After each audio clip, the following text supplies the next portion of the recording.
Welcome to Soulful Tales. Sometimes, the people who shape us the most aren't the ones who stay forever, but the ones who walk with us through the most unforgettable seasons of our lives. It was the kind of autumn that painted every corner of Maplewood in gold and rust. The air scented faintly with cinnamon from the bakery on Main Street. The leaves fell like slow confetti, gathering in small, shy piles along the sidewalks, as if they too wanted to linger before winter came. If you stood at the corner of Willow Lane on a late afternoon, you could see the sunlight spilling between the branches, catching on the old brick buildings that had been there for generations. And somewhere in that quiet little town, hidden in a coffee shop that smelled like roasted dreams and worn paperbacks, two friends would meet almost every day. They were just a boy and a girl back then, barely 20, with the kind of laughter that could echo through an empty room. He was the quiet one, always listening more than he spoke. She was the dreamer, her words spilling like watercolor on a page. Together, they built a world no one else could enter, a place of inside jokes, shared playlists, and the unspoken promise that nothing would ever pull them apart. But promises have a way of breaking when life decides to change its rhythm. And that year, it changed more suddenly than either of them could have imagined.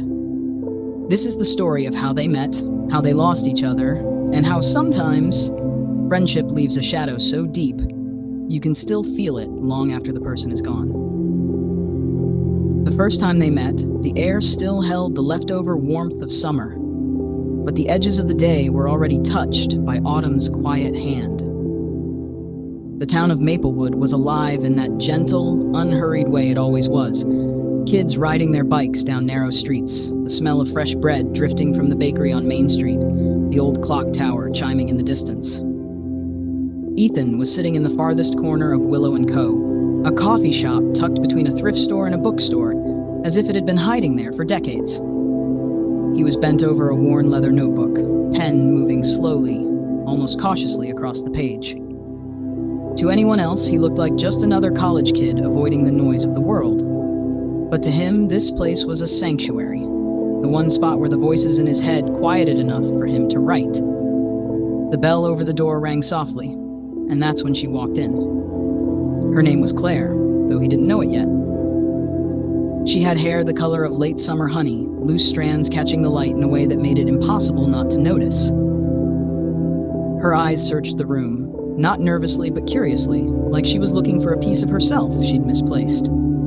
She was carrying a stack of sketchbooks so high it seemed a miracle they didn't topple over. When she reached the counter, her voice was low but sure. 1 vanilla latte, extra hot, and, a blueberry scone if there's still one left. The barista, an older man named Charlie who knew everyone in town, smiled. Last one's yours. Lucky day.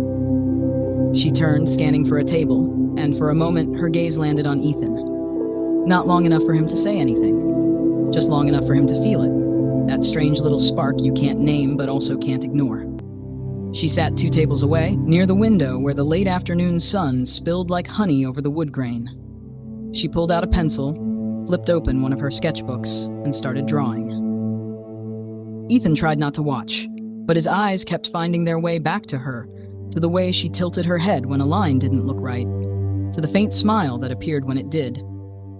It would have stayed like that. 2 strangers existing quietly in the same space, if not for the pen. His pen slipped from his fingers and rolled across the floor, coming to rest right at the toe of her boot.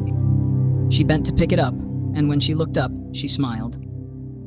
"Here," she said, holding it out. "You're a writer?" "Trying to be," he admitted, taking it from her. "And you're an artist?" "Trying to be," she echoed, and something in the way she said it made them both laugh. From that moment, the distance between their tables seemed unnecessary. She moved to sit across from him, and what began as a polite exchange about pens and pencils turned into an hour-long conversation about everything and nothing. They discovered they both loved rainy days, that they had grown up listening to the same old rock bands their parents adored, and that they both believed in the magic of small towns, even when they pretended not to. When the coffee shop closed, neither of them wanted to leave. But the night air outside was cool, and the lamplight along the street made everything feel softer, safer. They walked together toward the bus stop, their shadows stretching side by side on the pavement. Neither of them knew it yet, but that was the beginning of the kind of friendship that only happens once. The kind you don't look for, but somehow find anyway. In the weeks that followed their first meeting, Ethan and Claire began to orbit each other's days in a way that felt both accidental and inevitable. They never planned it, at least not in words, but somehow they always ended up at Willow & Co. around the same time. Sometimes he was already there when she arrived, hunched over his notebook, pretending not to notice the sound of the bell over the door. Other times, she would claim the table by the window first, setting her sketchbooks down like little anchors, and he would walk in minutes later, offering a half smile as if they'd both been expecting it. They didn't talk every time. Some days, their conversations were replaced by a comfortable silence, the kind that feels rare, where two people can share a space without needing to fill it with words. She would sketch for hours, her hand moving in steady, deliberate strokes, while he scribbled in the margins of his notebook, crossing out sentences only to write them back again. The clinking of cups, the hiss of the espresso machine, and the low hum of the old ceiling fan became their soundtrack. When they did talk, it was never small talk. Claire had a way of asking questions that reached deeper than most people dared. "What's the first story you ever wrote?" she asked once, her eyes fixed on the page in front of her, as if she was only half paying attention, though he knew she was listening to every word. "I was 10, Ethan said. "It was about a boy who wanted to run away from home and live in the library." "And did he?" "He did. He built a little fort out of encyclopedias." She smiled, the corners of her mouth curling like she knew exactly why that story mattered. In return, she told him about the first thing she ever drew, a crooked house with a chimney far too tall and a garden full of tulips.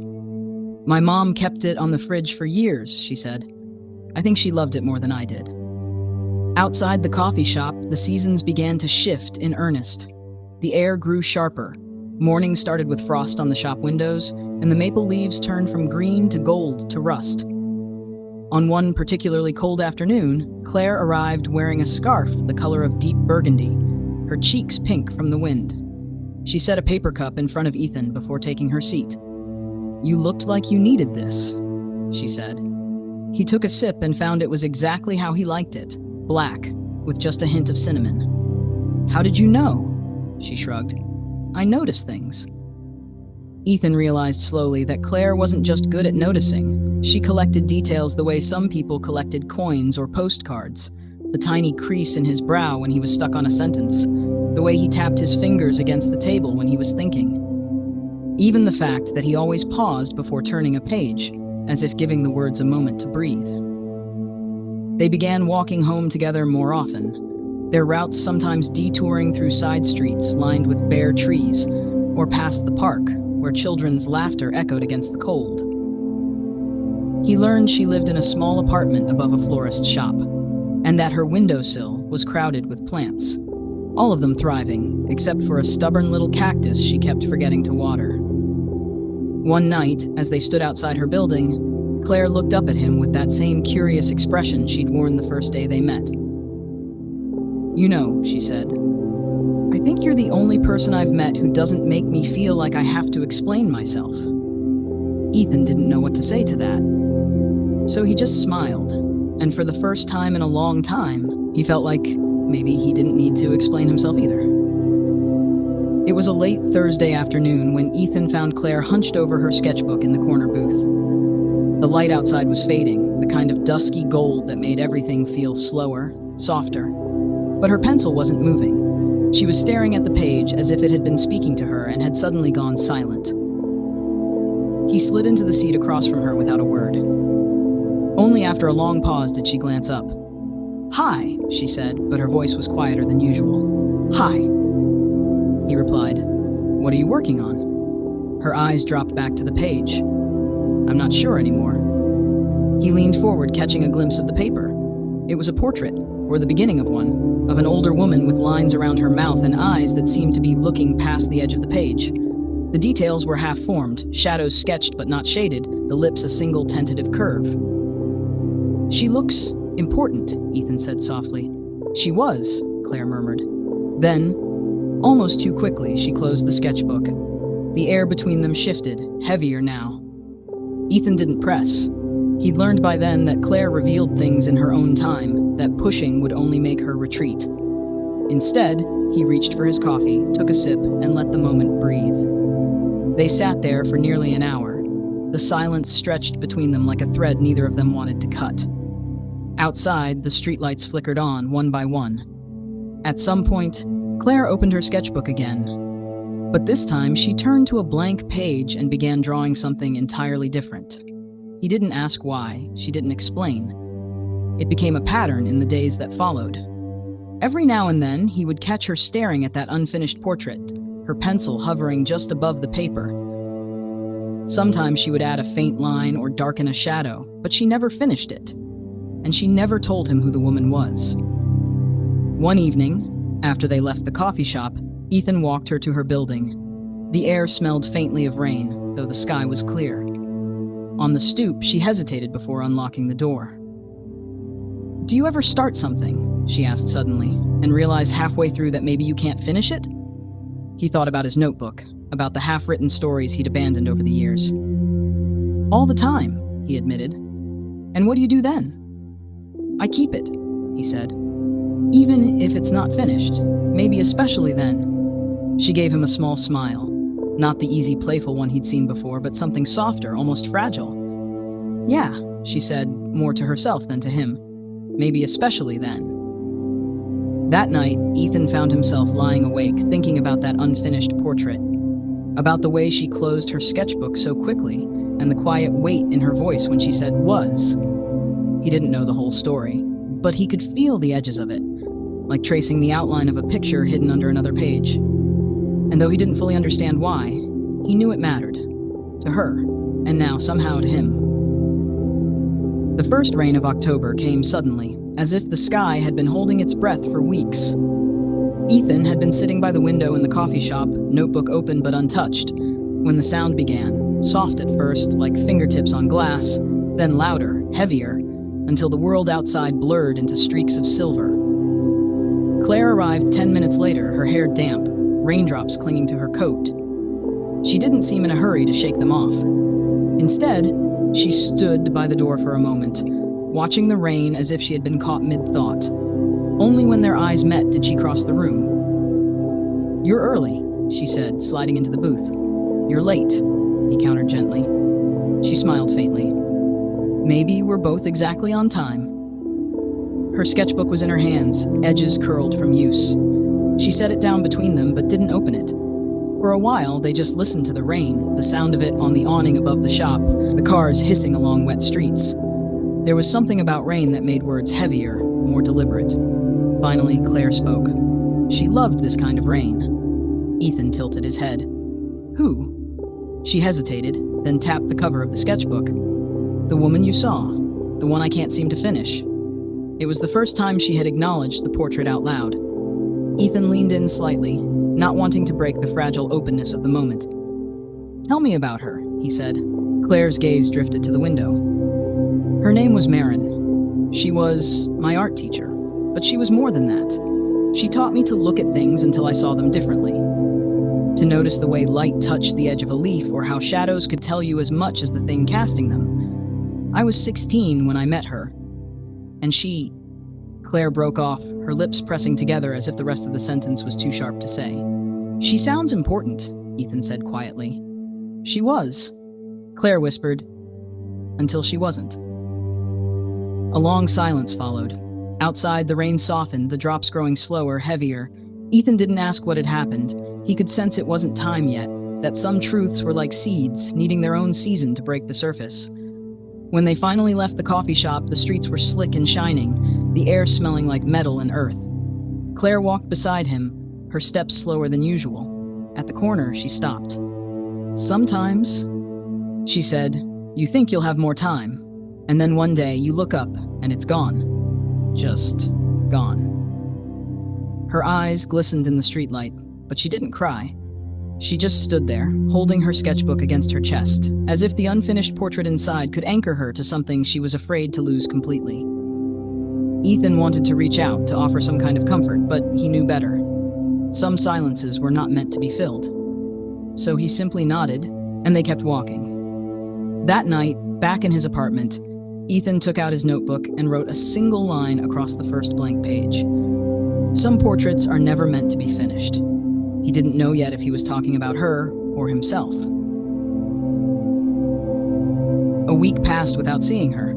Ethan had told himself not to notice, that people get busy, that absence didn't always mean something was wrong. But the truth was, every morning he found himself glancing at the corner table in the coffee shop, half expecting Claire's sketchbook to be there before she was. It never was. On the 8th day, he found an envelope in his mailbox with no return address. The handwriting on the front was neat, deliberate. His name, just his first name, was written in black ink. He knew, before opening it, that it was from her.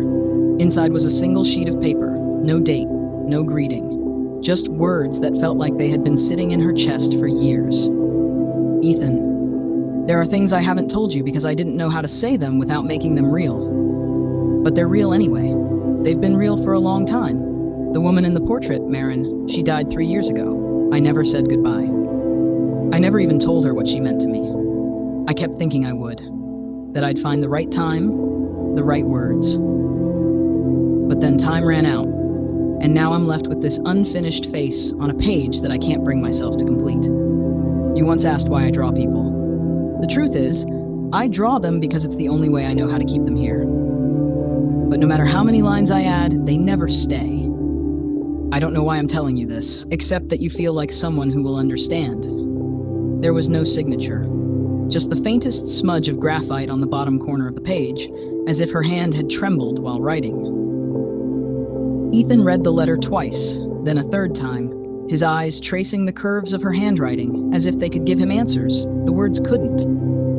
He thought about Marin, not as a person because he'd never met her, but as an absence, a shadow in every line Claire had ever drawn. That night, rain returned, tapping against his window like the softest knock. He thought about walking to her apartment, about asking if she was okay, about telling her that some goodbyes can still be said, even after the person is gone. But he didn't. He sat in the half-dark instead, the letter open on his desk, the edges curling slightly in the damp air. When he finally turned off the light, the letter stayed there, like an unfinished conversation waiting for the right moment to continue. He knew now that he wanted to be that moment for her. The question was, would she let him?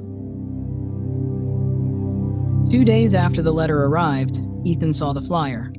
It was taped to the glass door of the coffee shop, the corners curled from the wind. Annual Lantern Festival, Saturday night, Riverside Park.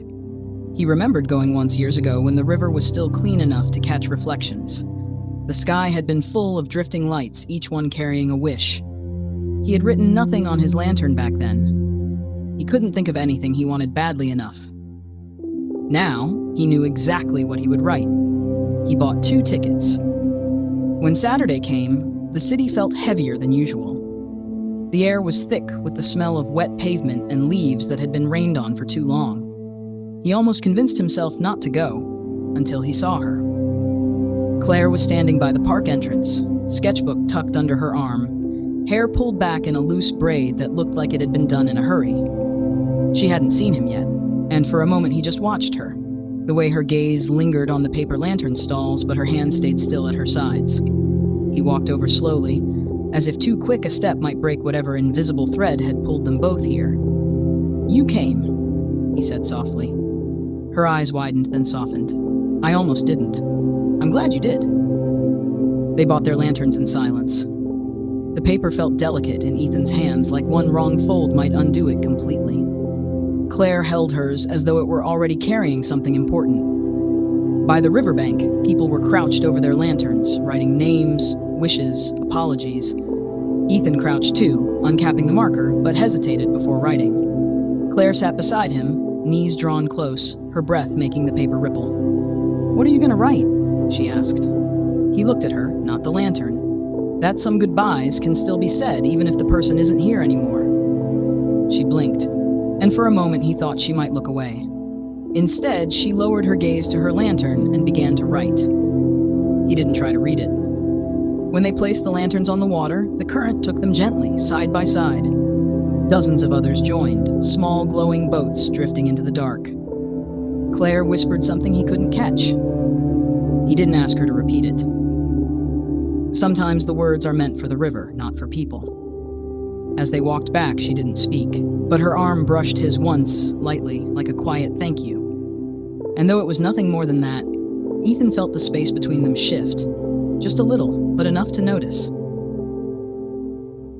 The next morning, Ethan found himself walking the long way to the office, past the old bookstore that had been there since before either of them were born. He rarely went inside anymore. The owner had grown older, the shelves dustier, and the place seemed more like a museum than a shop. But today, something pulled him. A bell above the door chimed, the sound faint under the hum of the street. The air inside smelled of paper and time. He drifted through the aisles, fingers brushing faded spines, until he stopped at a small display near the back. It wasn't books this time. It was a box of vintage photographs, black and white, sepia, edges curling. He flipped through absent-mindedly until one made him pause. It was a picture of two teenagers by a riverside, their heads bent toward each other in laughter. The boy had dark hair that stuck out in the wind, the girl's eyes half hidden, but smiling. Something about the way her hand rested on his shoulder, light, unthinking, felt familiar. It took him a moment to realize why. The girl in the photograph looked exactly like Claire. Not a resemblance, not could be her cousin.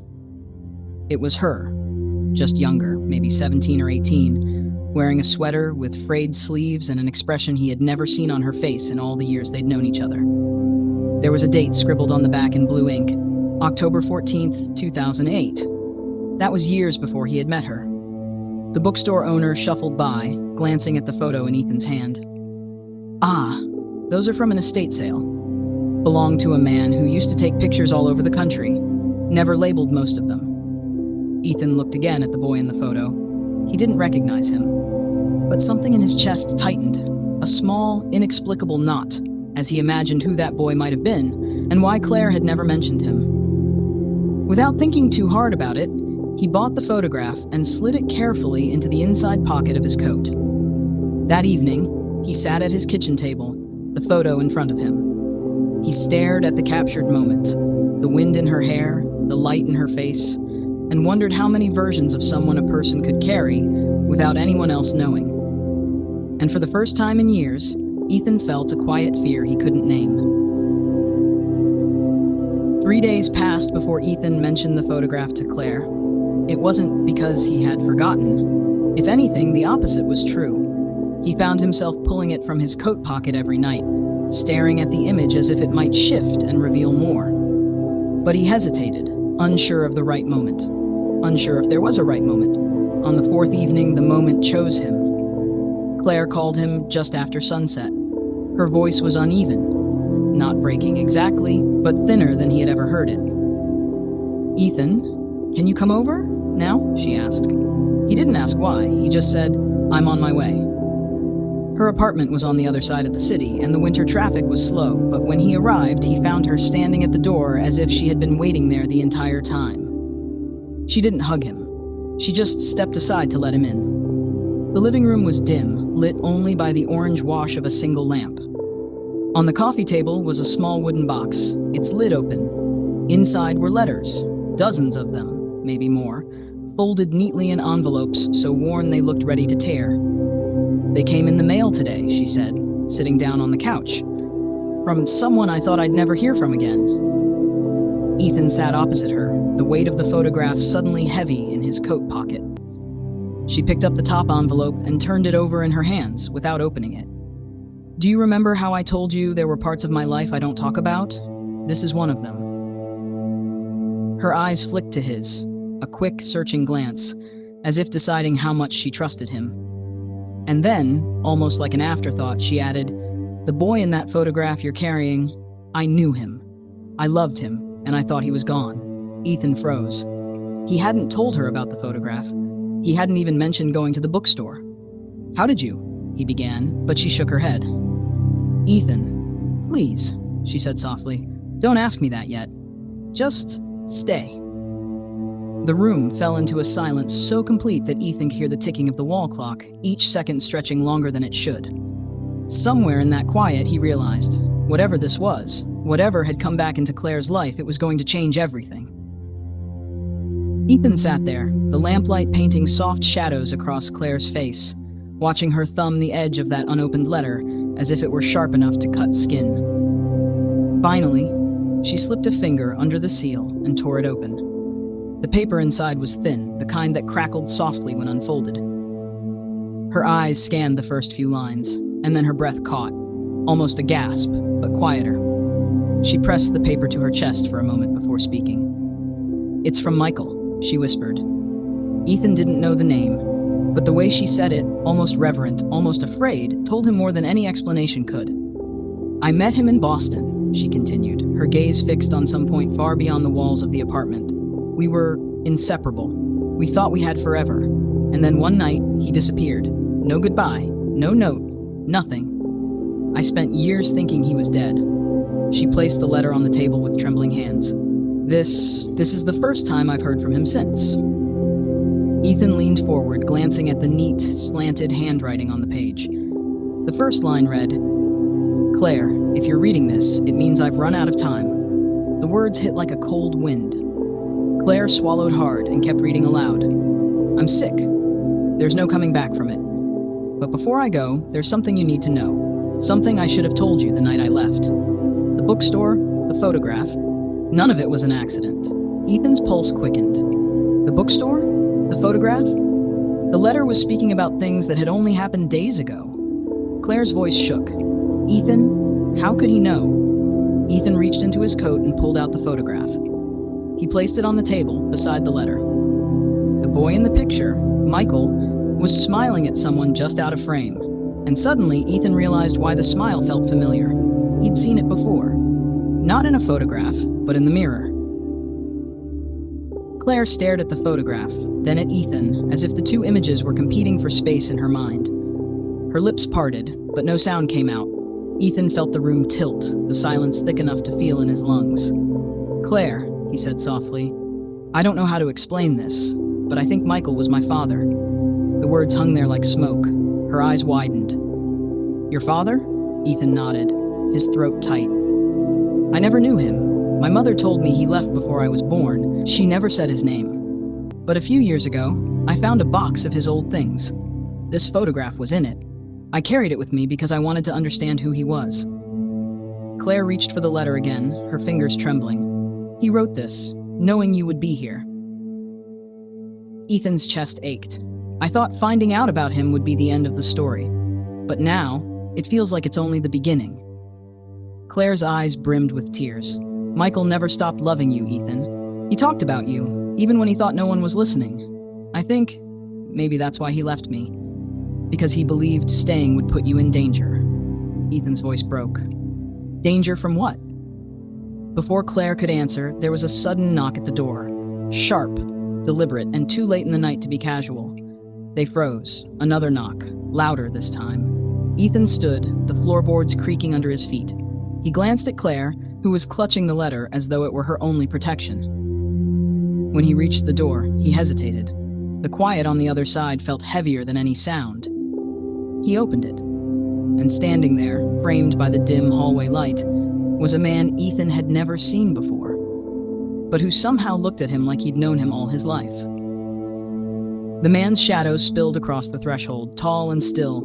His coat was damp from the rain, and his eyes, pale gray, almost silver, studied Ethan with an intensity that made his skin prickle.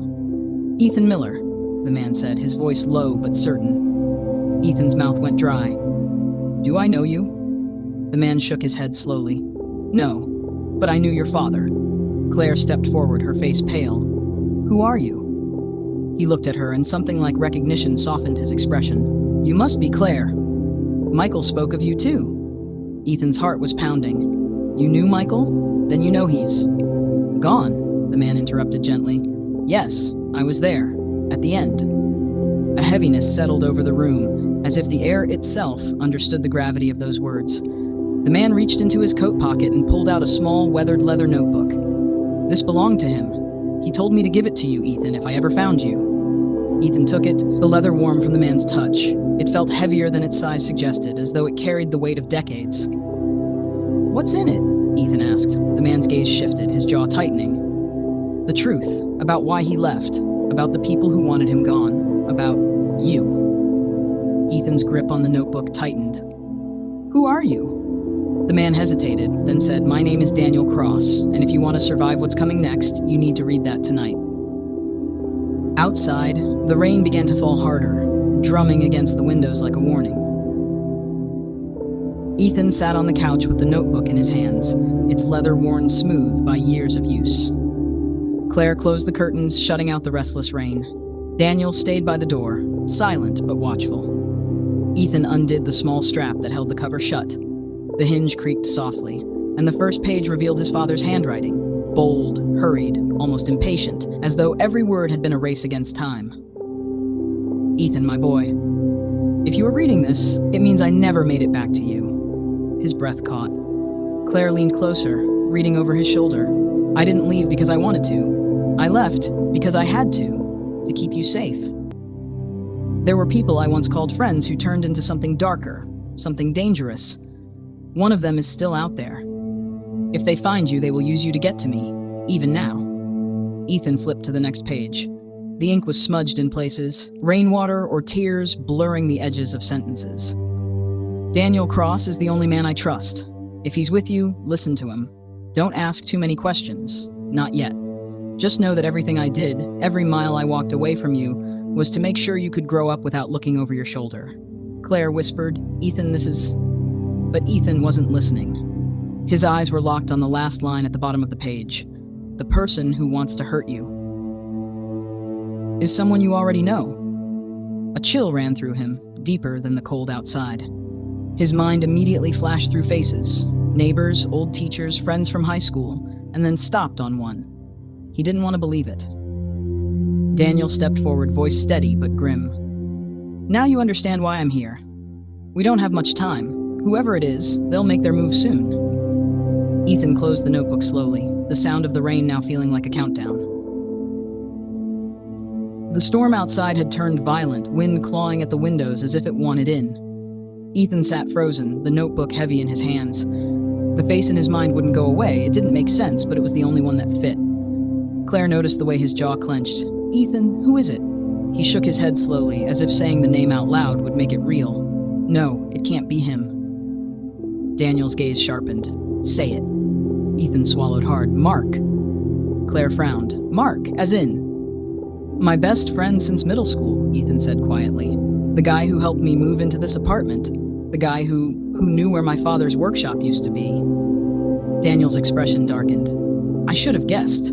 Mark was close to your father before things went wrong. Too close. If he's working with the people who came after your dad, he's already inside your life."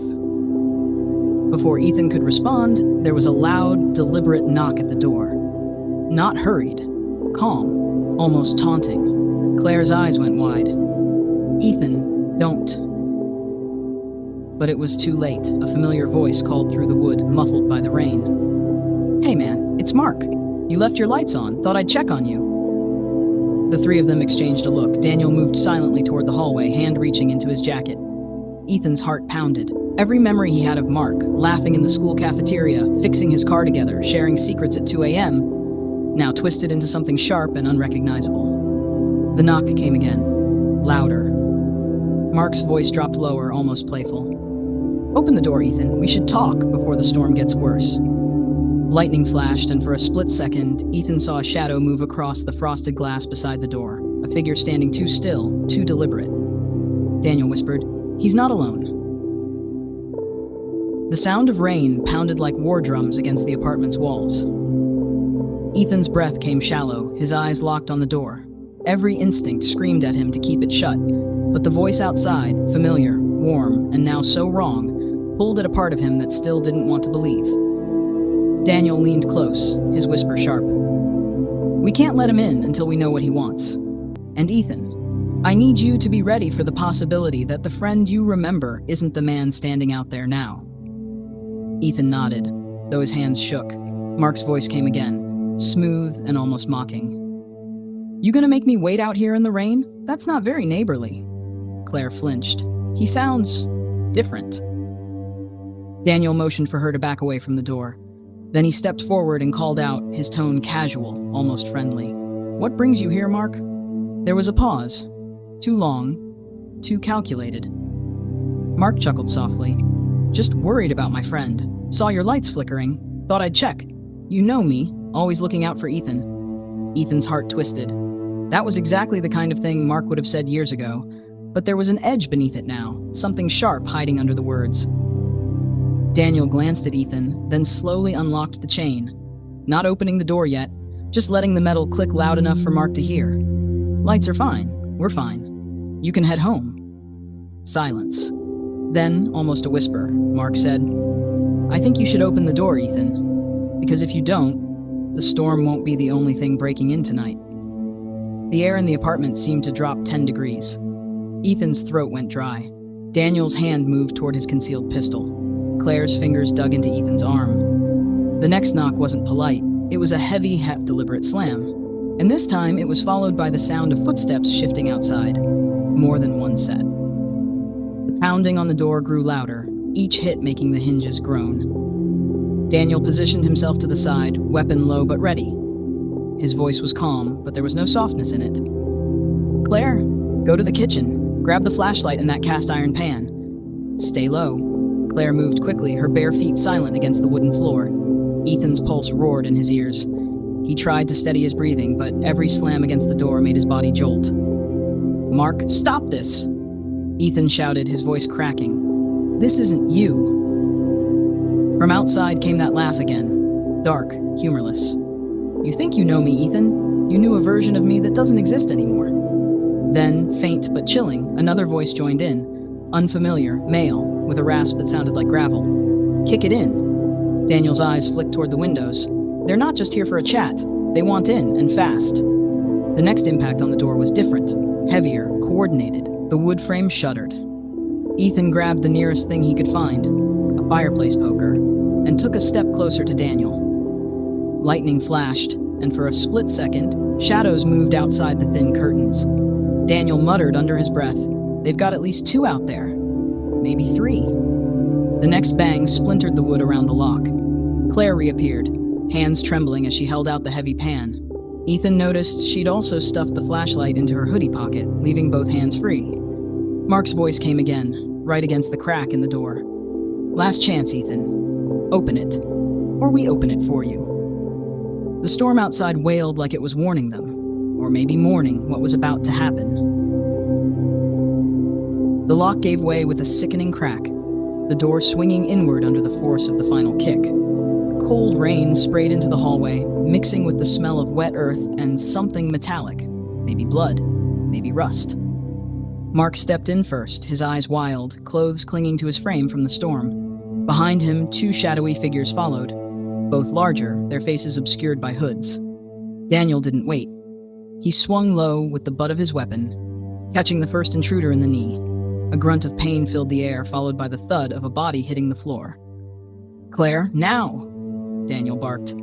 Claire darted forward, flashlight beams slicing through the dark, blinding the second man. In the same motion, she brought the heavy cast iron pan up in a sharp, desperate arc. The sound of impact was deep, dull, final. Ethan froze for half a second, staring at Mark. His best friend. The boy he'd built tree houses with, shared secrets with, defended in countless schoolyard fights. Now he was standing here, soaked and furious, with something in his eyes Ethan had never seen before. Complete detachment. Why, Mark? Ethan's voice was almost lost in the chaos. Mark didn't answer. He lunged. Ethan barely brought the fireplace poker up in time, the metal clanging against something, a knife. The force jarred through his arms and they grappled in the doorway, the storm at their backs, the past between them like shattered glass. Somewhere behind him, Daniel shouted for him to move. But all Ethan could hear was the ragged breath of the friend who had once been closer than a brother, now a stranger, in every possible way. The knife pressed closer, its cold edge grazing Ethan's neck. Rain dripped from Mark's hair, running down his jaw in rivulets, his breathing fast and uneven. For a split second, the world around them blurred. Daniel's voice became distant, the storm outside muted. All Ethan saw was the boy from summers past. Mud-streaked knees, a gap-toothed grin, the way they'd sworn under the stars that they'd always have each other's backs. But that boy was gone. Mark's grip tightened on the blade, his eyes flickering with something unreadable. "You don't understand, Ethan. You never did," he whispered, the words more like a confession than a threat. Ethan's arms trembled, not from weakness, but from the weight of the moment. He could let go, drop the poker, take the cut. Maybe they'd talk. Maybe there was still a chance. Or he could survive. A crash somewhere behind them. Claire had knocked over the bookshelf, buying seconds. Daniel moved closer, weapon raised. Ethan made his choice. With a guttural sound he didn't recognize as his own, he shoved upward, twisting Mark's wrist. The knife clattered to the floor. In the same motion, he swung the poker across Mark's chest, sending him sprawling backward into the doorway, rain splashing up from the porch. Mark lay there, gasping, clutching his ribs. His eyes met Ethan's one last time. No anger, no plea for mercy. Just emptiness.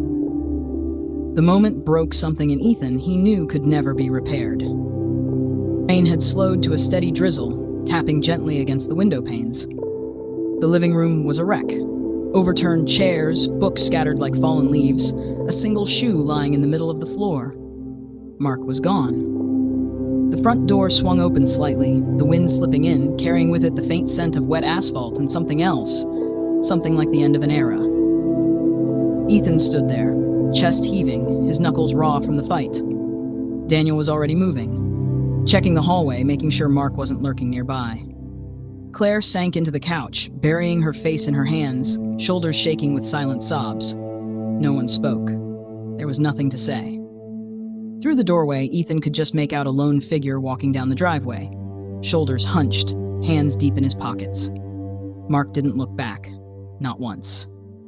The rain beaded on his jacket, dripping off in slow, steady drops, as if the storm had claimed him. Ethan felt the urge to call out, to say something, anything, that might pull them back from this point. But the words died in his throat. They'd been friends once, brothers almost. But tonight had drawn a line that couldn't be erased. Daniel closed the door with a soft click. The sound echoed in Ethan's chest like a final goodbye. For the first time in years, he realized he didn't know if he'd ever see Mark again. And a part of him wasn't sure if he wanted to. The next morning, the storm had passed, leaving the world washed in a pale, cold light. Ethan sat at the kitchen table, staring at the chair across from him, Mark's chair. It was ridiculous, he thought, how an empty seat could feel heavier than a person sitting in it. A mug of coffee sat in front of him, untouched, steam curling upward only to fade into the still air. The house was quiet, too quiet. Daniel had gone out early, and Claire was still asleep, though Ethan suspected she hadn't slept much at all. He could still hear Mark's voice in his head from years ago, laughing at some stupid inside joke, arguing about baseball scores, planning road trips they'd never taken. Those memories felt like postcards from a country that no longer existed. On the counter, his phone buzzed. A single message lit up the screen. It was from Mark. I didn't mean for it to end like that.